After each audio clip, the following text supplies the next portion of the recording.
போராடி கொண்டிருக்கிற ஒரே கட்சி நாம் தமிழர் கட்சி தான்.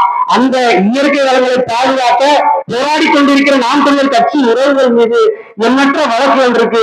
எல்லா இடங்களிலும் நாம் தமிழர் கட்சி பிள்ளைகள் தாக்கப்படுறாங்க. ஏன் பொதுமக்களுக்கு இயற்கை வளங்களை பாதுகாக்கணும் அப்படிங்கிறது ஏன் இங்க அரசியல் கற்பிக்கப்படல?